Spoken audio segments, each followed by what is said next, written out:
Join co-host David today as he takes a deep dive into one of the most gripping and celebrated episodes of Star Trek Voyager, Timeless, the show's landmark 100th episode. Uncover intriguing behind-the-scenes secrets, subtle nuances, and untold stories that will forever change how you see this unforgettable, time-bending adventure. Hey everyone, I'm David and welcome back to Sci-Finatics for another deep dive dust-off. Today we'll be covering the Star Trek Voyager episode Timeless, which was the 6th episode of Season 5. This episode marks the 100th episode of Voyager. It's also a favourite episode of LeVar Burton, who directed it, and Garrett Wang, who was the star of it. So let's crack into it. Timeless makes for an interesting 100th Voyager episode. It's a character-driven story, and it focuses on the internal struggles and motivations of Harry Kim. It includes a time travel and an alternative reality element to it, and we see, I guess, a scenario where we're travelling back to the past to prevent a tragic mistake that has consequences for the entire Voyager crew. It explores Harry's guilt and his desire to redeem himself, and it really gives Garrett Wang a platform to shine. It also sees the opportunity for the Voyager to get back home early, and we also see some impressive visual effects shots, particularly with the Voyager crashing into the ice. We also get a cameo from LeVar Burton as Geordi, who also directs the episode as well. The episode was written by Star Trek veteran Joe Menosky, together with Rick Berman and Brannon Braga. Timeless as a 100th episode began as a concept with Brannon Braga's visual idea of Voyager buried in ice. Writers including Brian Fuller and Joe Menosky were also excited by this concept, and they're also very motivated by the special 100th episode milestone. They aim for something special, kind of avoiding a typical time travel trope.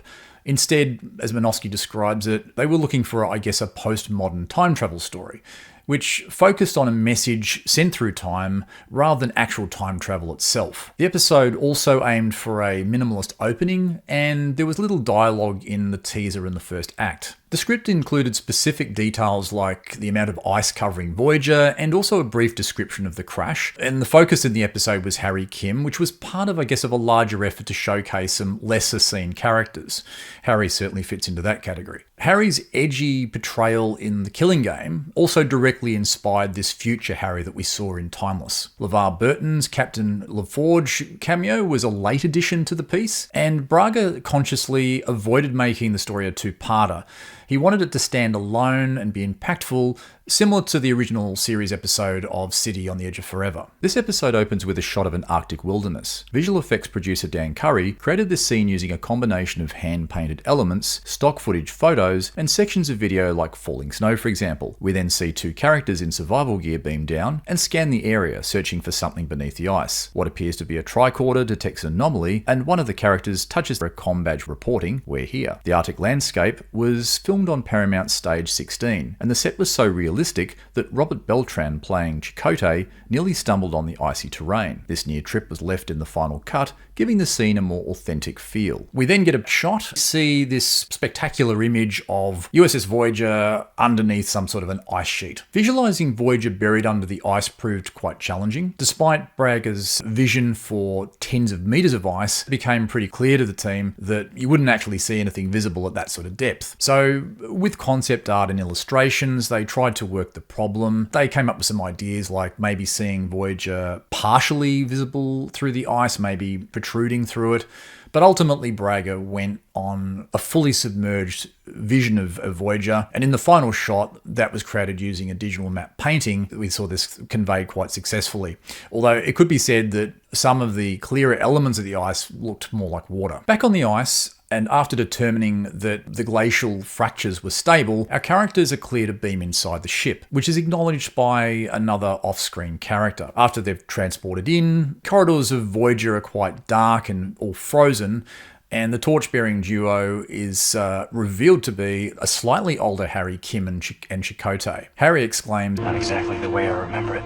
We incidentally see these survival suits in a previous DS9 episode called The Ascent. In that episode, we had only one survival suit, which Odo and Quark were fighting over for most of the episode. Harry then attaches a portable power cell device to one of Voyager's corridor interface panels, and he is able to determine pretty quickly that the power grid's destroyed, the neural gel packs are frozen solid, and decks 9 to 14 have been completely compacted due to the impact at full impulse. So they start looking for the EMH, but the interface fails, so they decide to split up on an open comlink and start searching the ship. Voyager appears to have oxygen inside it, and Chakotay and Harry are using Jeffrey's tubes to kind of get around the ship, and they're seeing a few frozen bodies as they go along. Chakotay enters the bridge and he sees a dead Paris, Janeway, and also 7 of 9. I got to say, their bodies look in fairly pristine condition for a ship that's impacted into the ice at such speed. I would have expected them to look like jello. Maybe the inertial dampers were still working. Also, by the looks of things, the bodies are sort of covered in this white dust.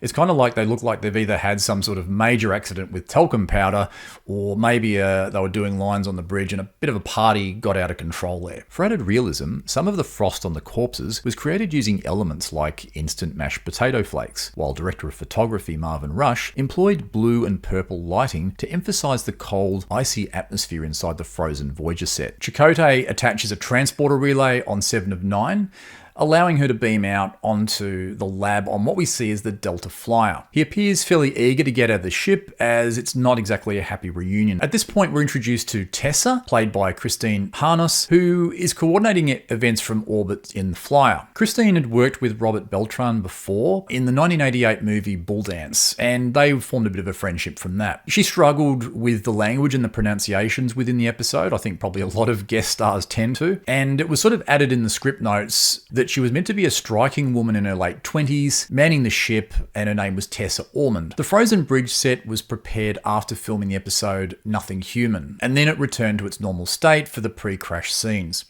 LeVar Burton mentioned that there was a lot of production challenges with this, particularly around the quick turnaround time from getting the sets from their frozen state to their normal state, which really put a lot of demand on the art department and the set dressing crew. This was also the first time we see the aft compartment of the Delta Flyer, which is called a lab, I guess, in this episode, and it featured a retractable biobed. Meanwhile, Harry reaches the sickbay and he activates the EMH. When the doc materializes, he's rather startled and kind of wants to know what's happened. He recognizes Ensign Kim, as he calls him, but Harry says, I go by Harry now.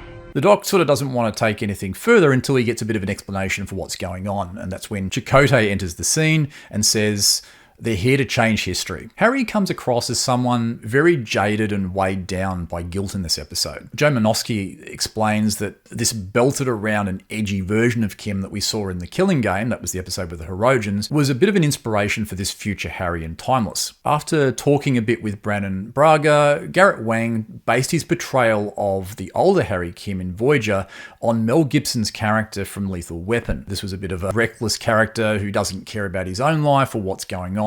Wang emphasized Harry's focused obsession with saving the crew and changing the timeline more so than, say, the more whacked out aspects of Mel Gibson's character in Lethal Weapon. Wang also added layers of guilt, bitterness, and a general unhappiness to convey the character's long-suffering emotional state. Wang also got some future inputs on playing future Harry from LeVar Burton. We then get a flashback, presumably to when, before whatever happened to Voyager happened, and there's this euphoric atmosphere in engineering. The party in engineering is kind of a bit of a parallel, I guess, to the production team celebrating the 100th episode of Voyager. Janeway then gives this inspirational speech introducing the quantum slipstream drive, which is the next generation of interstellar propulsion. It's also revealed in her speech that Voyager survived in the Delta Quadrant for 4 years, 2 months and 11 days.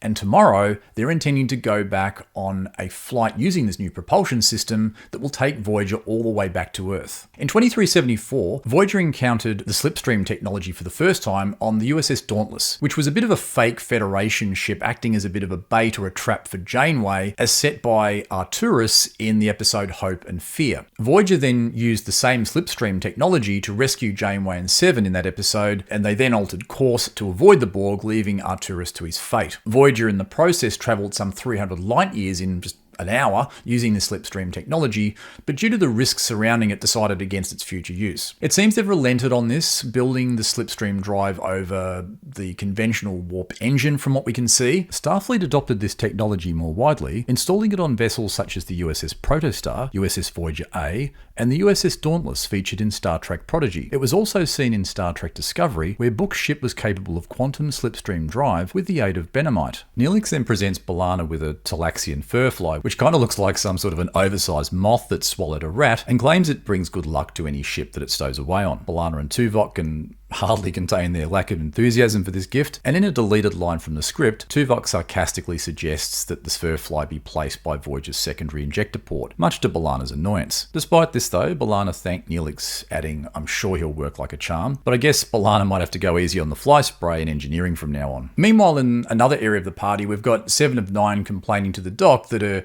visual processes and motor cortex appear to be impaired by a single glass of champagne that she's consuming for what appears to be the first time. The Doc sort of claims the Borg can't hold their liquor, and he escorts an intoxicated Seven off to the sickbay. I'm guessing this isn't synthahol, or perhaps alcohol affects the Borg very differently. And I guess that sort of lends us to sort of wonder, why is the Federation investing a lot of technology in Defiant-class vessels, costly battles like Wolf 359, and also using sleep commands to deactivate Borg cubes, when they can simply crack open a coldie, get the Borg shit-faced, and assimilate this, mate?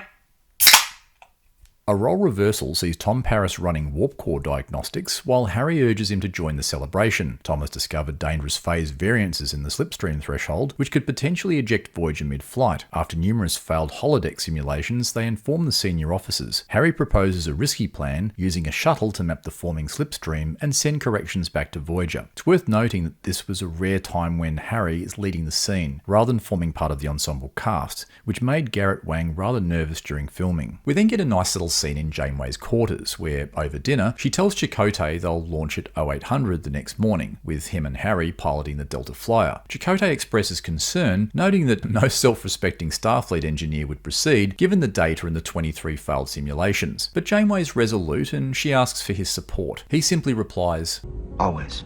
which affirms his loyalty and acknowledges her desperation to bring the crew home after 4 arduous years in the Delta Quadrant. The warmth and humour in this scene really shine through thanks to the strong rapport between Kate Mulgrew and Robert Beltran for what is meant to be their last night in the Delta Quadrant. Back in the future on the Delta Flyer, we see Harry and Chakotay inform the Doc that they're some 15 years in the future in the Takara sector, which is located just outside of the Alpha Quadrant. The crew of Voyager were all apparently killed after a damaged Voyager attempted an emergency landing on a planet after being knocked out of the slipstream, ending up entombed in the glacier. Harry appears to have made a critical error and transmitted the wrong phase corrections back to Voyager, which resulted in the crash onto the ice planet. However, it appears that Harry and Chakotay made it back to Earth in the Delta Flyer. We learn that Starfleet did go searching for Voyager, but gave up after about 6 years. Since then, Harry and Chakotay have been carrying on the search themselves, and they've concocted some sort of a plan to change the future, to essentially avert the disaster that led to the destruction of Voyager in the first place. They plan on using 7 of 9's interplexing beacon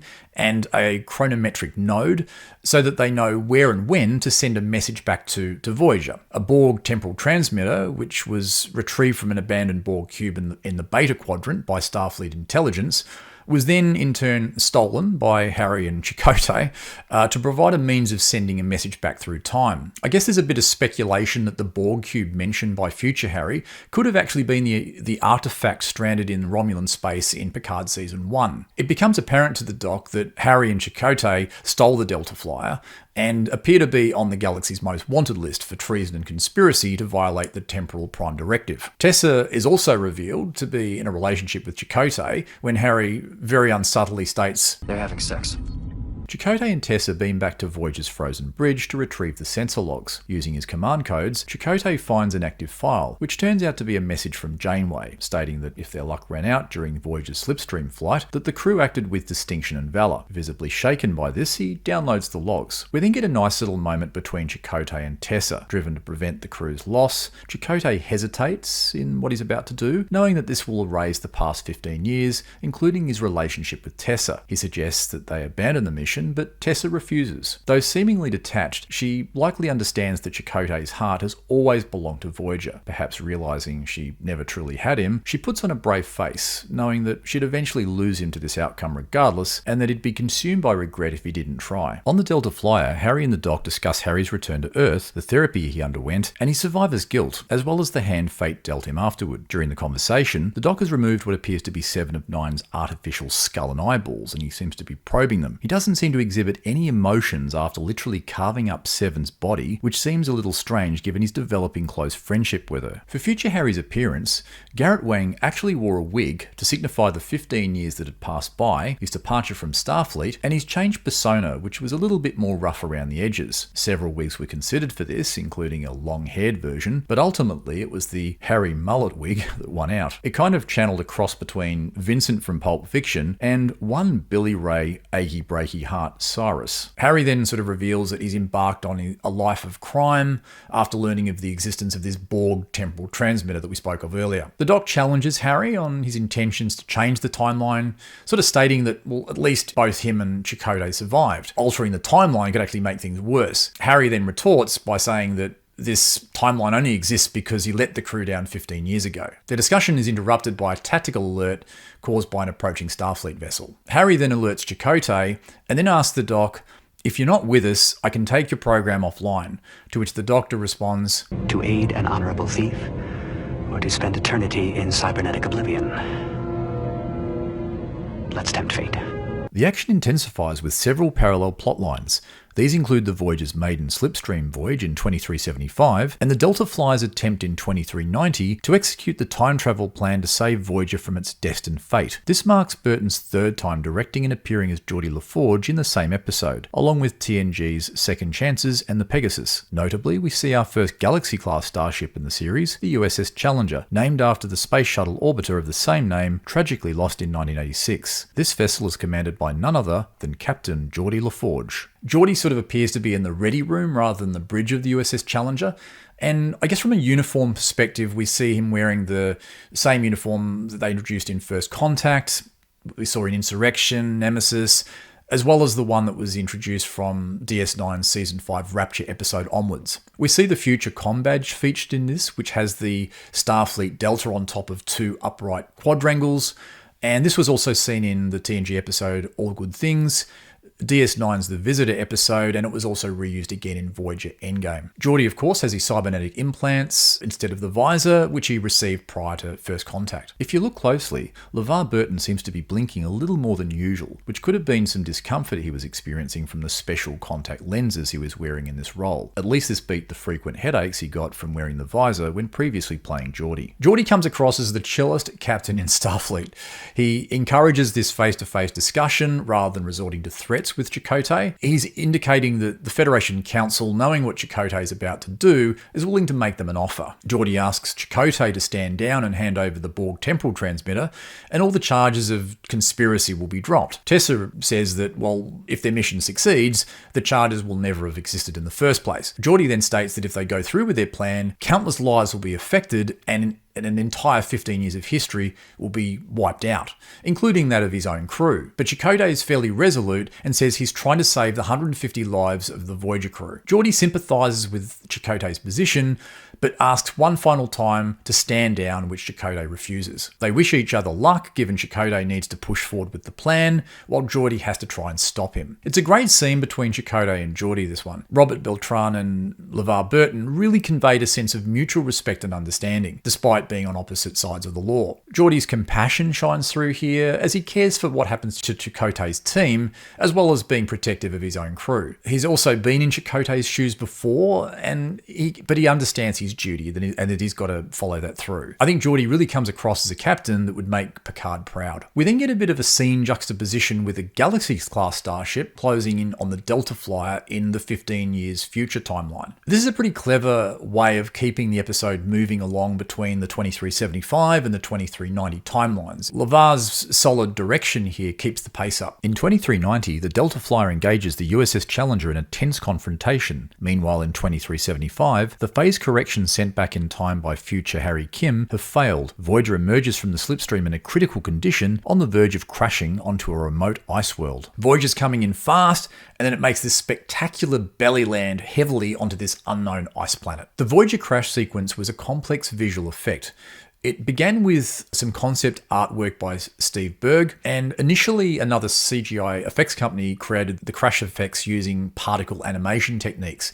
But this ultimately didn't really cut the mustard, so Foundation Imaging took over the task instead. Their solution involved a combination of CGI for the ship, for Voyager, and using some real-life elements like baking soda to represent the snow and icy spray kicked up as the Voyager slammed into the glacier. Foundation Imaging also completed the effects for this episode in a mere 2 weeks and 2 days, which is an absolute record. And this was Rob Bontune's first time as a CG supervisor in this Star Trek series. He'd been a veteran of being a CGI artist up until that point. This episode was also nominated for an Emmy for its visual effects back in 1999. Still being pursued by the USS Challenger, Harry realises the new phase corrections must have failed. The Challenger disables the Delta Flyer and locks onto it with a tractor beam. Chakotay orders Tessa to disrupt the beam with a plasma surge, knowing it will likely destabilise their warp core. He offers Tessa a chance to save herself and beam over to the Challenger, but she refuses. Harry, needing to determine what to tell Voyager, is pressed for time as the plasma surge will see the warp core breach in about 3 minutes. In this key scene, Harry buckles under pressure and has a complete meltdown, but the Doctor motivates him to work through the problem and find an alternative solution. And then, ding, it comes to him. He has the moment where he realises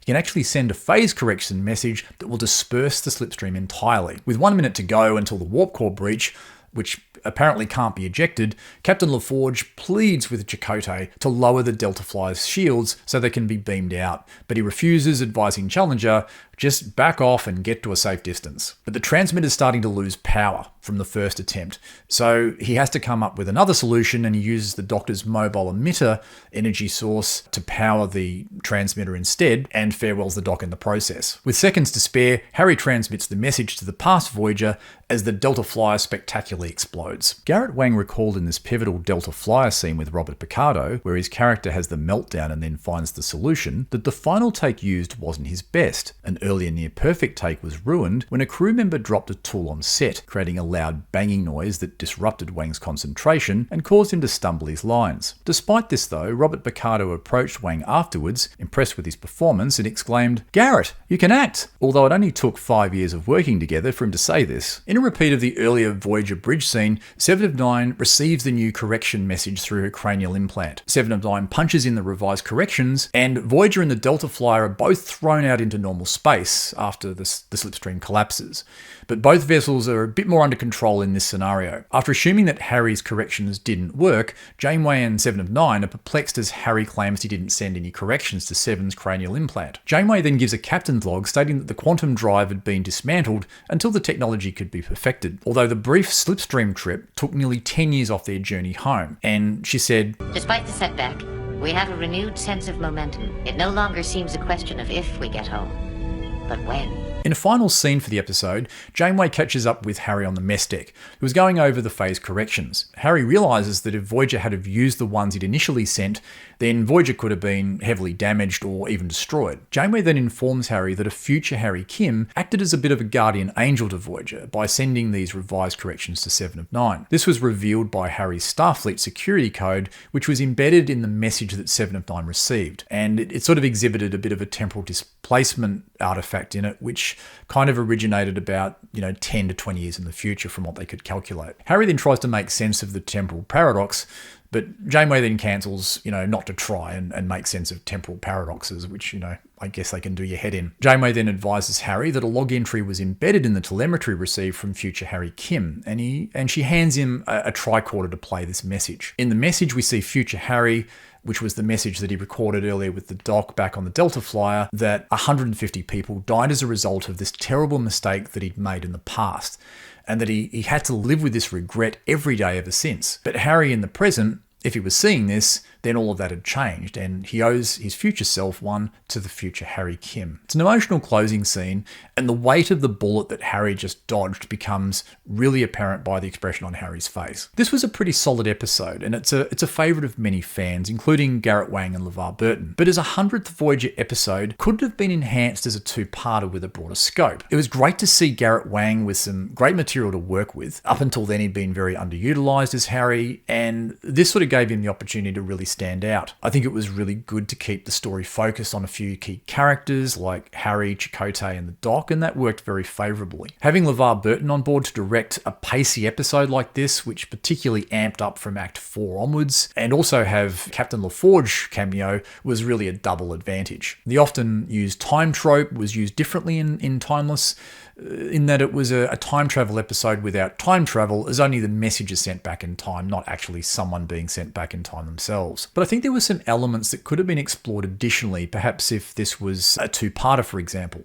We could have seen the Voyager crew development of the Slipstream engine explored a bit more in 2375. We could have seen the homecoming of Chakotay and Harry, and also maybe got some insights into where things went wrong when they got back. It could have also been maybe a possible court-martial of Harry for, I guess, the death of the Voyager crew, and that might have seen him dismissed from Starfleet. Exploring where, I guess, Harry was struggling with the weight of his guilt, seeing that journey could have been quite interesting. Also seeing the search for Voyager by Starfleet and the moment when they gave up. We could have tapped into Chakotay and Harry deciding to go back and making that fateful decision to change history. And I think the relationship between Chakotay and Tessa could definitely have been fleshed out a bit. There could have been also some more action in this episode. I think potentially, the theft of the Borg temporal transmitter from Starfleet intelligence, maybe the breaking out of the Delta Flyer out of the Federation shipyard, becoming the galaxy's most wanted, and also perhaps a bit of a battle sequence between the USS Challenger and the Delta Flyer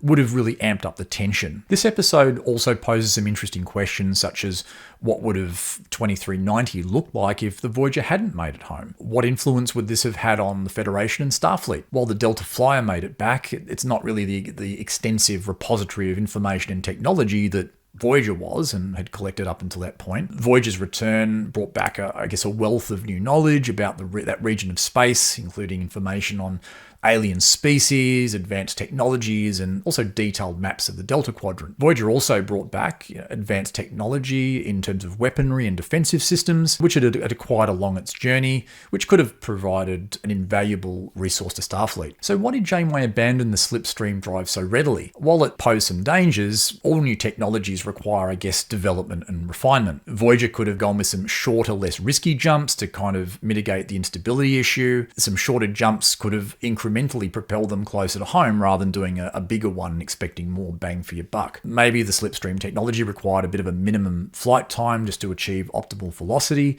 but I think you could have found a bit of a sweet spot there to get home. But this flight, shaved nearly 10 years off their return journey, but it's like they sort of went, oh, yeah, nah, chuck that Slipstream drive out, send that back to Amazon, mate.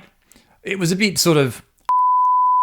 It's worth noting that Timeless shares some similarities with Endgame. Both stories involve time travel and self-sacrifice by future versions of Kim and Janeway to fix past mistakes. However, Timeless delivers a bit of a stronger narrative, particularly through, I think, Harry's growth. He learns from, future Harry's message to him about, confronting his impulsiveness and, be careful of leaping before you look. And also, it helped him realise his eventual success in coming through for the Voyager crew. Endgame, on the other hand, suffers from a bit of an unclear motivations element from Admiral Janeway. Her plans are a bit mysterious, and, we kind of had this topic around the deaths of Seven and Chakotay, which put the audience at a bit of a distance with intent here until, I guess, things unfolded later in the episode. Also, the younger Janeway didn't really get the same growth learning from Admiral Janeway the way now and future Harry gained that same experience. Reference was also made to events in Timeless, which was called the temporal inversion in the Takara sector by Captain Braxton, who appeared in the Voyager episodes Future's End and Relativity, played by different actors in both cases. Timeless is also another episode where we see Voyager get to return home faster than, I guess, conventional warp travel would have had them. When they first started off at the Caretaker Array, they were 70,000 light years or 70 years away from home. Arguably, by this stage, after the events of this episode, they're about 30% of the way back, which is quite a chunk off the journey. Other episodes where we saw, I guess, a bit of a shortcut taken were The Gift, which saw, Kess's telekinetic abilities see them go 9,500 light years ahead. Hope and Fear, where we sort of spoke about earlier with Arturus's slipstream tech, that sort of pushed them along just about 300 light years. In the episode Night, we see this vortex wormhole phenomenon push them forward 2,500 light years. After the events of Timeless, we see in Dark Frontier the Borg transwarp coil give a whopping 20,000 light years and 15 years onto Voyager's journey home. Well, folks, that brings us to the end of this deep dive dust-off for Timeless. I really hope you enjoyed it. Let us know what your thoughts are on this story in the comment section. Tell us what you enjoyed about this classic episode, what you thought could have been improved, and how did you feel it stacked up as a Voyager 100th episode? Anyway, that's all from me for now. Until next time, bye for now.